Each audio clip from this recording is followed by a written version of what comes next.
ಯಾವಾಗ ಯಾವ ಯಾವ ಸಂದರ್ಭದಲ್ಲಿ ಸುಳ್ಳು ಹೇಳಿದ್ದಾರೆ? ಅವೇನು ಹೇಳ್ದೇನೆ ಸುಳ್ಳು ಹೇಳಿಸಿದ್ದಾರೆ. ಯಾಕ್ರಿ ಸುಳ್ಳು ಹೇಳ್ತೀರಿ ನೀವು? ಯಾಕ್ರಿ ಸುಳ್ಳು ಹೇಳ್ತೀರಿ? ಎಲ್ಲರೂ ಒಂದು ಕಡೆ ಸುಳ್ಳು ಹೇಳ್ಬೇಕಲ್ಲ. ಆಮೇಲೆ ನಮ್ಮ ಇವ್ರು ಬಂದಿಲ್ಲ, ಕುಮಾರಸ್ವಾಮಿ ಅವರು ಬಂದಿಲ್ಲ. ಕುಮಾರಸ್ವಾಮಿ ಅವರು ಹೇಳಿದ್ರು, ನೀವು ಸಂಘರ್ಷಕ್ಕೆ ಇಳಿದು ಬಿಟ್ಟಿದ್ದೀರಿ, ಸಂಘರ್ಷಕ್ಕೆ ಇಳಿಬಾರ್ದು ಕೇಂದ್ರ ಸರ್ಕಾರದ ಜೊತೆ.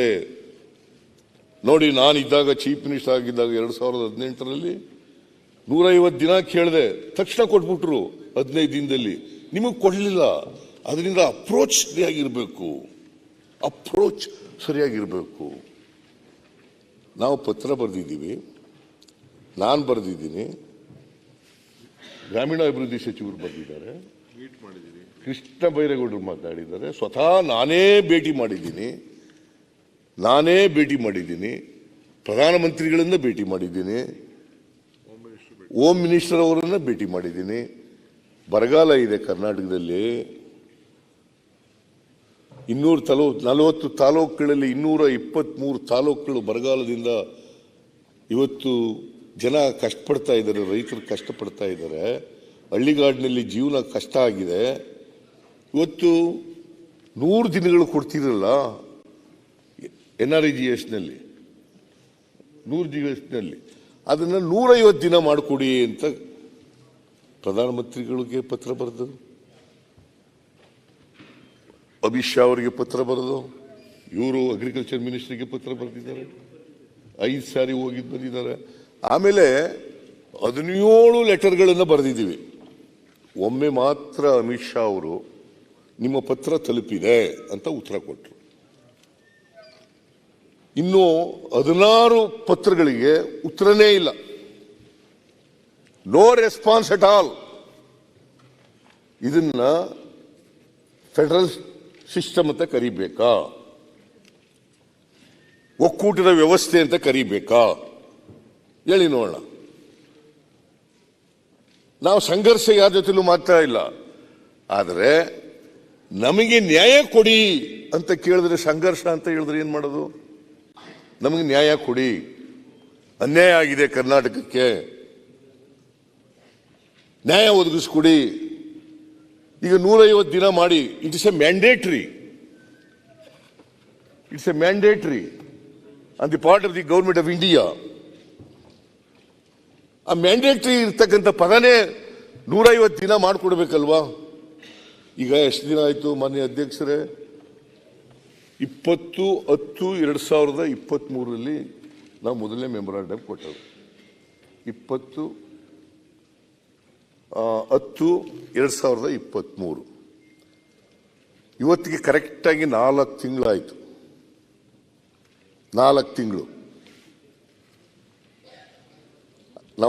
ನವೆಂಬರ್, ಡಿಸೆಂಬರ್, ಜನವರಿ, ಫೆಬ್ರವರಿ, ಇವತ್ತಿಗೆ 4 ತಿಂಗಳಾಯಿತು.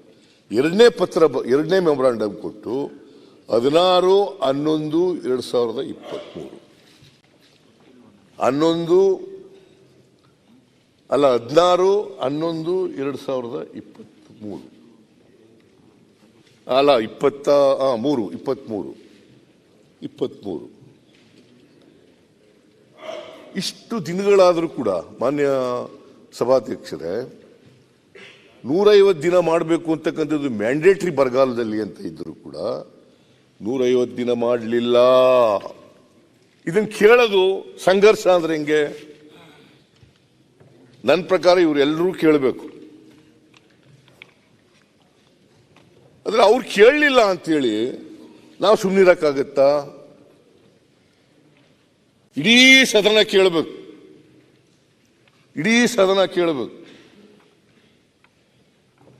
ಆದ್ರೆ ಅವ್ರು ಕೇಳಲಿಲ್ಲ, ರಾಜಕೀಯ ಕಾರಣಕ್ಕೋಸ್ಕರ. ನಾವು ಕೇಳಲೇಬೇಕಲ್ಲ, ಅದರ್ವೈಸ್ ಈ ರಾಜ್ಯದ 7 ಕೋಟಿ ಕನ್ನಡಿಗರಿಗೆ ದ್ರೋಹ ಮಾಡೋದಾಗ್ತದೆ. It's our duty, it's our responsibility. ಕೇಳಬೇಕು. ನ್ಯಾಯ ಕೇಳ್ತಕ್ಕಂಥದ್ದು ತಪ್ಪಾ? ನ್ಯಾಯ ಕೊಡಿ ಅಂತಕ್ಕಂಥದ್ದು ತಪ್ಪಾ? ಈ ತರ ಅನ್ಯಾಯ ಮಾಡಿದಿರಿ, ನ್ಯಾಯ ಕೊಡಿ ಅಂತ ಹೇಳಿದ್ರೆ ತಪ್ಪಾ? ಅದನ್ನೇ ರಾಜ್ಯಪಾಲರು ಹೇಳಿರ್ತಕ್ಕಂಥದ್ದು. ಈಗ 5 ಗ್ಯಾರಂಟಿಗಳನ್ನು ನಾವು ಅನೌನ್ಸ್ ಮಾಡಿದೆವು. 5 ಗ್ಯಾರಂಟಿಗಳನ್ನು ಅನೌನ್ಸ್ ಮಾಡಿದೆವು. ಹೇಳಿದರು, ನರೇಂದ್ರ ಮೋದಿ ಅವರೇ ಹೇಳಿದರು ರಾಜಸ್ಥಾನದಲ್ಲಿ, ಈ 5 ಗ್ಯಾರಂಟಿಗಳನ್ನು ಜಾರಿ ಮಾಡಲಿಕ್ಕೆ ಸಾಧ್ಯ ಇಲ್ಲ. ಒಂದು ವೇಳೆ ಮಾಡಿದ್ರೆ ರಾಜ್ಯ ಆರ್ಥಿಕವಾಗಿ ದಿವಾಳಿ ಆಗ್ತದೆ. ಆರ್ಥಿಕವಾಗಿ ದಿವಾಳಿ ಆಗ್ತದೆ ಅಂತ ಹೇಳಿದ್ದು. ಇವತ್ತು ಈ 5 ಗ್ಯಾರಂಟಿಗಳಿಗೆ ನಮ್ಮ ಸರ್ಕಾರ ಬಂದದ್ದು ಮೇ 20ನೇ ತಾರೀಕು. ಇವತ್ತಿಗೆ 9 ತಿಂಗಳು. ನಾನು ಜುಲೈನಲ್ಲಿ ಬಜೆಟ್ ಮಂಡಿಸಿದೆ. ಫೆಬ್ರವರಿನಲ್ಲಿ ಬಸವರಾಜ ಬೊಮ್ಮಾಯಿ ಅವರು ಬಜೆಟ್ ಮಂಡಿಸಿದ್ರು. ನಾನು ಬಜೆಟ್ ಮಂಡಿಸುವಾಗ 36,000 ಕೋಟಿ ರೂಪಾಯಿಗಳನ್ನು ಈ 5 ಗ್ಯಾರಂಟಿಗಳಿಗೆ ಇಟ್ಟಿದ್ದೆ. ಅದನ್ನೇ ಹೇಳಿದ್ದಾರೆ ರಾಜ್ಯಪಾಲರು. 36,000 ಕೋಟಿಗಳನ್ನು ಇಟ್ಟಿದ್ದೆ. ಬೇಕಾದ್ರೆ ನಾನು ಮುಂದೆ ಹೇಳ್ತೀನಿ, ನಾನು ಯಾವ್ಯಾವ ಬಾಬ್ತಿಗೆ ಎಷ್ಟೆಷ್ಟು ದುಡ್ಡಿಟ್ಟಿದ್ದೋ ಅಂತಕ್ಕಂಥದ್ದನ್ನು ಹೇಳ್ತೀನಿ. ಮನೆ ಅಧ್ಯಕ್ಷರೇ, ರಾಜ್ಯಪಾಲರು ಎಲ್ಲೂ ಕೂಡ ಸತ್ಯ ಬಿಟ್ಟು ಸುಳ್ಳು ಹೇಳ್ತಕ್ಕಂಥ ಪ್ರಯತ್ನವನ್ನು ಮಾಡೇ ಇಲ್ಲ, ಅಥವಾ ಅವ್ರ ಕೈನಲ್ಲಿ ನಾವು ಸುಳ್ಳು ಹೇಳಿಸ್ತಕ್ಕಂಥ ಪ್ರಯತ್ನವನ್ನು ಮಾಡಿಲ್ಲ. ಈಗ ಮಾನ್ಯ ಸಭಾಧ್ಯಕ್ಷರೇ, ಈಗ ನೀವು ಒಂದು ವೇಳೆ ನಿಮಗೆ ಸುಳ್ಳು ಹೇಳ್ಸವ್ರೆ ಅಂತ ಹೇಳ್ತಿರಲ್ಲ, ಅದಕ್ಕೆ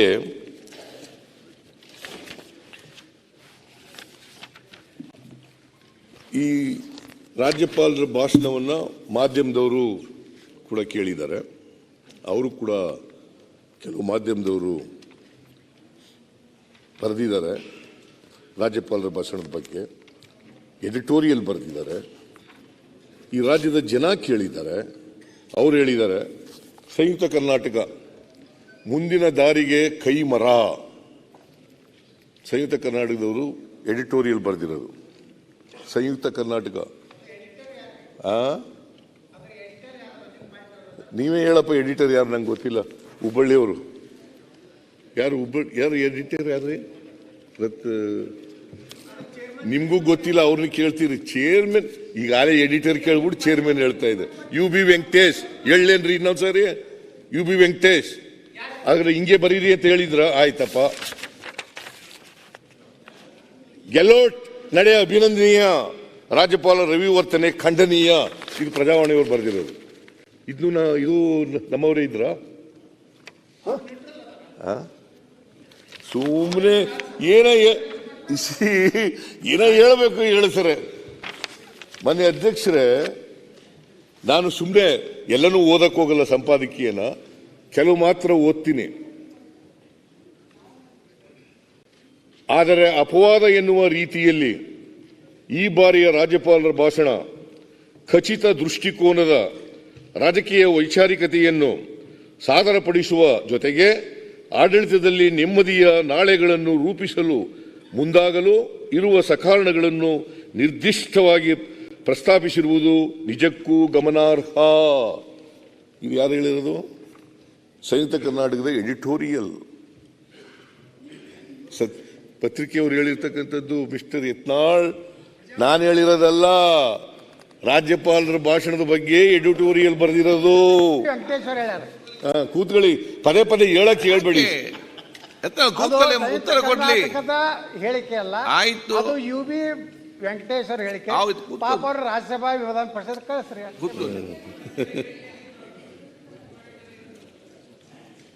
ಹೊಸ ಹಾಡನ್ನು, ಇಂತಹ ಹೊಸ ಜಾಡನ್ನು ತುಳಿದ ರಾಜ್ಯಪಾಲರ ಭಾಷಣಗಳು ಬೆರಳೆಣಿಕೆಯಷ್ಟು ಮಾತ್ರ. 83-84 ಅವಧಿಯಲ್ಲಿ ರಾಜ್ಯಪಾಲ AN ಬ್ಯಾನರ್ಜಿಯವರು ವ್ಯಕ್ತಪಡಿಸಿದ ಭಾಷಣ ಹೊಸ ರಾಜಕೀಯ ವೈಚಾರಿಕತೆಯ ಜೊತೆಗೆ ಮುಂದಿನ ದಾರಿಯನ್ನು ಸೂಚಿಸುವ ರೀತಿಯಲ್ಲಿ ವಿವರಗಳನ್ನು ನೀಡಿದ್ದು ಒಂದು ಕ್ರಾಂತಿಕಾರಿಕ ಹೆಜ್ಜೆಯೇ. ಆಗಿನ ರಾಜ್ಯಪಾಲರ ಭಾಷಣದಲ್ಲಿ ಬಲಿಷ್ಠ ಕೇಂದ್ರ ಹಾಗೂ ಸುಭದ್ರ ರಾಜ್ಯಗಳನ್ನು ಬಲವರ್ಧನೆಗೊಳಿಸುವ ಮೂಲಕ ಬಿಕ್ಕಟ್ಟು ವ್ಯವಸ್ಥೆಗೆ ಹೊಸ ರೂಪುರೇಷೆ ತಂದುಕೊಡುವ ಅಗತ್ಯವನ್ನು ಪ್ರಧಾನವಾಗಿ ಪ್ರಸ್ತಾಪಿಸಲಾಗಿತ್ತು. ಈ ಅಂಶ ಆಗಿನ ರಾಷ್ಟ್ರೀಯ ರಾಜಕಾರಣದಲ್ಲಿ ಹೊಸ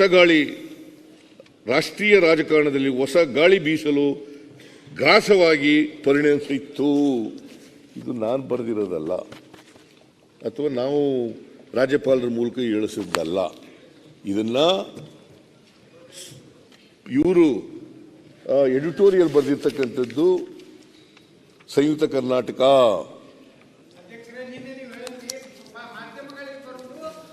ಅದು ಯಾವುದೇ ಕೂತ್ಕೊಳ್ಳಿ. ಆಯ್ತಪ್ಪ, ಹೇಳ್ರಿ ಅದಂಗೆ ಹೇಳ್ರಿ. ಎಷ್ಟು ಸರಿ ಹೇಳ್ತಾರೆ ಅಧ್ಯಕ್ಷರೇ, ಅದು ಎಷ್ಟು ಸರಿ ಹೇಳಕ್ ಬಿಡ್ತೀರಿ ಅಧ್ಯಕ್ಷರೇ? ಗಮ್ಮತ್ ಕೂರಿಸಿ ಪ್ರಸ್ತುತ ಪಡಿಸಬೇಕು ಬೇಡ ಅನ್ನೋದು ತಾವು ಹೇಳ್ಬೇಕು. ಮಾಧ್ಯಮದವರೆಲ್ಲ ಅರ್ಥ ಮಾಡ್ಕೋಬೇಕು ಇವ್ರು ಹೇಳೋದನ್ನ. ಮಾಧ್ಯಮದವರೆಲ್ಲ ಸುಳ್ಳು ಬರೀತಾರೆ ಅಂತ ಆಯ್ತು ಆಗೋದು. ನಿನ್ನೆ ಹೇಳ್ಯಾರ ನಿಮ್ಮ ಇಬ್ರು ಮಂತ್ರಿಗಳು. ಅವ್ರು ಹೇಳೋದ್ ಈಗ ನಾನು ಹೇಳ್ತಾ ಇದ್ದೀನಿ, ಸುಳ್ಳು ಅಂತಂದ್ರೆ ಸುಳ್ಳು ಸಿ ಪಾಟೀಲ್ ಸುಳ್ಳಾಗಿದ್ರೆ ಸುಳ್ಳು ಅಂತ ಹೇಳಿ, ಮಾಧ್ಯಮದವರು ಸುಳ್ಳು ಬರೆದವ್ರೆ ಅಂತ ಹೇಳಪ್ಪ. ಯತ್ನಾಳ್ ಅವರೇ ಅಲ್ಲ, ಸಾಕಷ್ಟು ಅಡ್ವರ್ಟೈಸ್ ಕೊಟ್ಟಿರಿ, ಮತ್ತೆ ಅಷ್ಟು ಕೂತ್ಕೊಳ್ಳಿ, ಉತ್ತರ ಕೇಳಿ. ಆಯ್ತು ಮಾನ್ಯ ಅಧ್ಯಕ್ಷರೇ, ಇದು ಸಂಯುಕ್ತ ಕರ್ನಾಟಕದವ್ರು ಬರೆದಿರೋದು, ಸಂಯುಕ್ತ ಕರ್ನಾಟಕ. ಆಮೇಲೆ ಪ್ರಜಾವಾಣಿಯವರು ಎಡಿಟೋರಿಯಲ್ ಬರೆದಿದ್ದಾರೆ. ಏನಂತ ಬರೆದಿದ್ದಾರೆ? ಇಂತಹ ಹೊತ್ತಿನಲ್ಲಿ ಕರ್ನಾಟಕದ ರಾಜ್ಯಪಾಲ ತಾವರ್ ಚಂದ್ ಗೆಹ್ಲೋಟ್ ಅವರು ರಾಜ್ಯದ ವಿಧಾನಮಂಡಲದ ಉಭಯ ಸದನಗಳನ್ನು ಉದ್ದೇಶಿಸಿ ಮಾಡಿದ್ದ ಭಾಷಣವು ಹರ್ಷ ಮೂಡಿಸುವಂಥದ್ದು.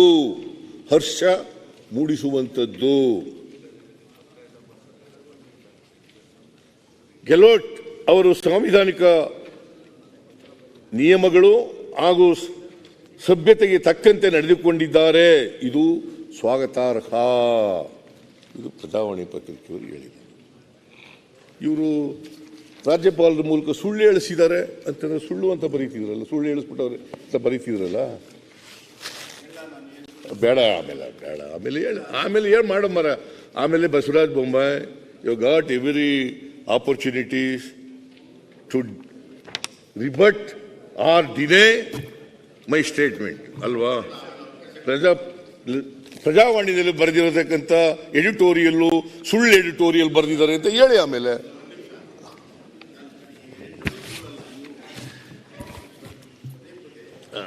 ಹೇಳಿ ಏನು ಹೇಳ್ಬೇಕು ಹೇಳಿ.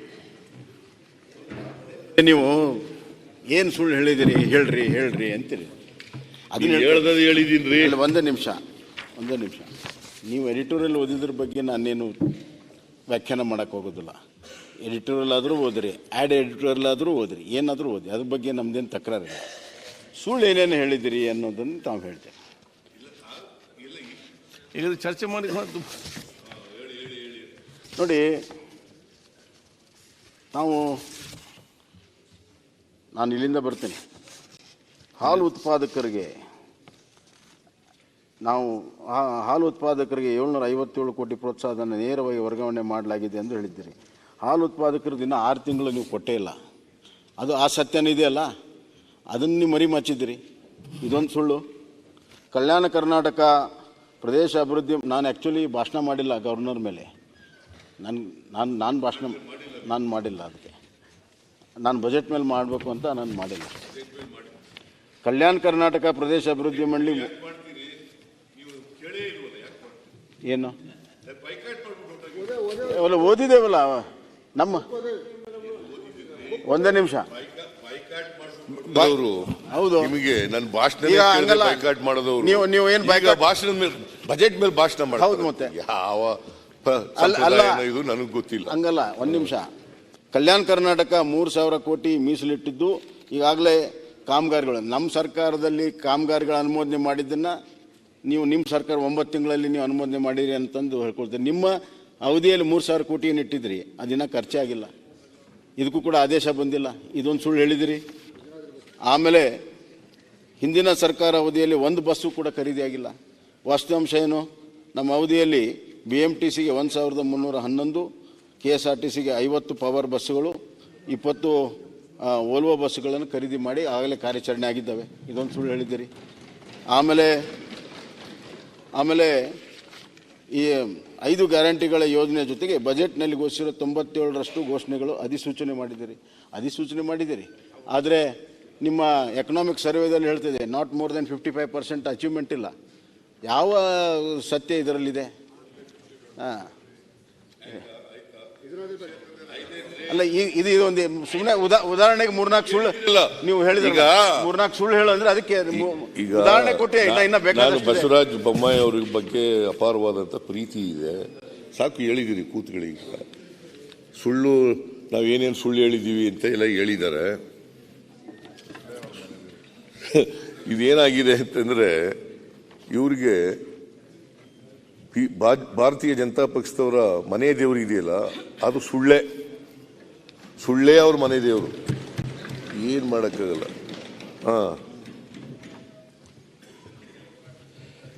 ಆಯ್ತು ಮಾನ್ಯ ಅಧ್ಯಕ್ಷರೇ, ನಾನು ಬರ್ತೀನಿ, ಹಾಲಿನದಕ್ಕೂ ಬರ್ತೀನಿ, ಆಮೇಲೆ ಬರ್ತೀನಿ, ನಿಮ್ಗೆ ಹೇಳ್ತೀನಿ.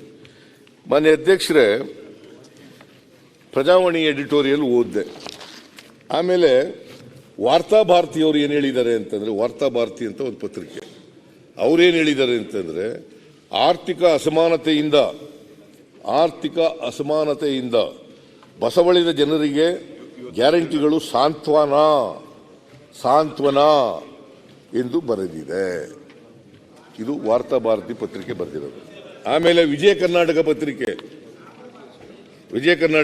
ಕಾಂಗ್ರೆಸ್ ಸರ್ಕಾರದ ಕಾರ್ಯಕ್ರಮಗಳಿಗೆ ರಾಜ್ಯಪಾಲರ ಮೆಚ್ಚುಗೆ ಎಂದು ಬರೆದಿದೆ. ಹಾಗೆಯೇ ತೆರಿಗೆ ಪಾಲು ಸಿಕ್ಕಿಲ್ಲ, ಅನುದಾನ ಬಂದಿಲ್ಲ, ಬರಕ್ಕೂ ನೆರವಿಲ್ಲ, ಕೇಂದ್ರದ 3 ಅನ್ಯಾಯ ಎಂದು ಇದೇ ಪತ್ರಿಕೆ ಪ್ರಸ್ತಾಪ ಮಾಡಿದೆ. ಯಾವ ಪತ್ರಿಕೆ? ವಿಜಯ ಕರ್ನಾಟಕ ಪತ್ರಿಕೆ. 5 ಕೋಟಿ ಕನ್ನಡಿಗರು ಈಗ ಮಧ್ಯಮ ವರ್ಗ ಎಂದು ಬರೆದಿದ್ದಾರೆ. 5 ಕೋಟಿ ಬಡತನದ ರೇಖೆಯಿಂದ ಕೆಳಗಡೆ ಇದ್ದವರು ಅವರೆಲ್ಲರೂ ಕೂಡ ಈ ಗ್ಯಾರಂಟಿಗಳಿಂದ ಹೊರಗಡೆ ಬಂದು ಮಧ್ಯಮ ವರ್ಗಕ್ಕೆ ಮೇಲಕ್ಕೆ ಹೋಗಿದ್ದಾರೆ.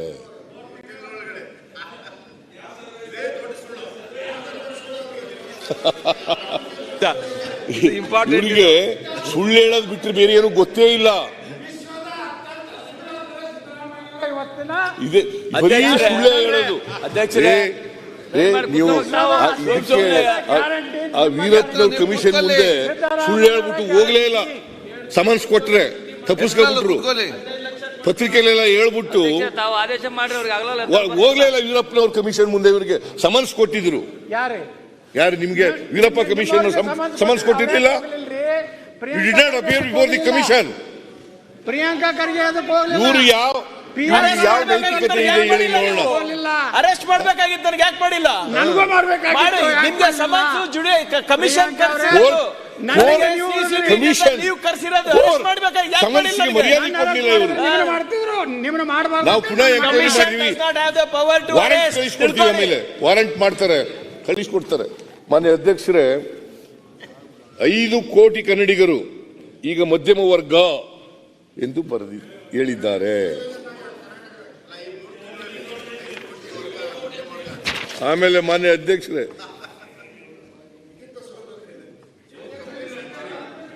ಕನ್ನಡಪ್ರಭ ಪತ್ರಿಕೆಯವರು ಏನಂತ ಬರೆದವ್ರೆ ಅಂತಂದ್ರೆ, ಗ್ಯಾರಂಟಿ ಯೋಜನೆಗಳು ಇದು ಜಾಗತಿಕ ದಾಖಲೆ. ಗ್ಯಾರಂಟಿ ಯೋಜನೆಗಳು ನೀವು ಮಾತಾಡಬೇಡಿ. ಅಲ್ಲಿ ಕೂತ್ಕೊಳ್ಳಿ. ವೈದ್ಯ ಕೂತ್ಕೊಳ್ಳಿ. ವೈದ್ಯ ಯಾಕೆ ಮಾತಾಡ್ತೀವಿ? ಯತ್ನ ಅಗತ್ಯ ಆಗಿಂದಾಗಿ ಚರ್ಚೆ ಬೇಡ. ಉತ್ತರ ಗ್ಯಾರಂಟಿ ಯೋಜನೆಗಳು ಮುನಿಯಪ್ಪ ಕೂತ್ಕೊಳ್ರಿ. ಮುನಿರತ್ನ ಮಾತಾಡಿದಿರಲ್ಲ ಆಗ್ಲೇ. ಆಮೇಲೆ ಪ್ರಶ್ನೆ ಕೇಳಿ ಕೂತ್ಕೊಳ್ಳಿ ಪ್ಲೀಸ್. ನಮ್ ಜೊತೆ ಇದ್ದವರು ನೀವು ಯಾಕೆ ಕೋಆಪರೇಟ್ ಮಾಡಲ್ಲ?